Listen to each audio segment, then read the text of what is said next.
ప్రియమైన దేవుని బిడ్డలకు ప్రభువైన యేసుక్రీస్తు నామములో వందనాలు. కీర్తన 37:1.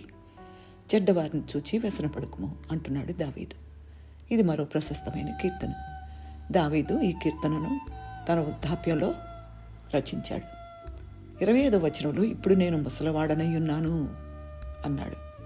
దుర్మార్గులు వర్ధిల్లటం, విజయాల వెంట విజయాలు సాధించటం చూచి కంగారు పడుతున్న వారికి అద్భుతమైన ఆధ్యాత్మిక ఉపదేశం ఇందులో ఉంది. అయితే అన్ని ఉపదేశాల్లాగే దీన్ని అనుసరిస్తేనే దీనివల్ల లాభం ఉంటుంది.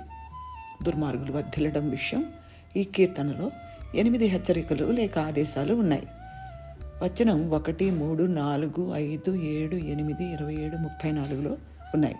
వీటితో పాటు కనీసం 12 మధురమైన వాగ్దానాలు ఉన్నాయి. అందరూ ఈ కీర్తన చదివితే మీకు అర్థమవుతుంది. పరిస్థితులు ఎంత దుర్భరమైనప్పటికీ విశ్వాసులు తొణకకుండా ప్రశాంతంగా, విశ్రాంతిగా, నిబ్రమైన మనసుతో ఉండేందుకు వారిని ప్రోత్సహించడమే ఈ కీర్తన ముఖ్య ఉద్దేశం. యోహాను 14:1, 16:33 లాంటి వచనాలలో యేసు ప్రభువు పలికిన మాటల్లో ఈ కీర్తన సారాంశం కనబడుతుంది. దుర్మార్గులు వర్ధిల్లుతూ ఉంటే చాలామందికి కంగారు పుడుతుంది. మరికొందరు వారిని చూచి అసూయపడతారు. ఈ 2 ధోరణులు మనకు ఉండకూడదు.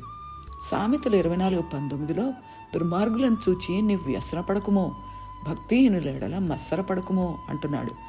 ఆధ్యాత్మిక జీవితానికి అసూయ చాలా ప్రమాదకరం. కనుకనే ఈ సూక్తిని బైబిల్ గ్రంథం పదే చెబుతుంది.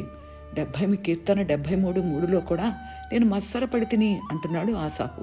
అయితే భవిష్యత్తులో ఎటువంటి నిరీక్షణ లేని వారిని గురించి అసూయ చెందడం ఎంత అవివేకమో కదా. అటువంటి అసూయకు, అవివేకానికి చోటివ్వకుండా జీవిద్దాం, దేవుని ఘనపరుద్దాం. ఆమేన్. దేవునికి స్తోత్రం.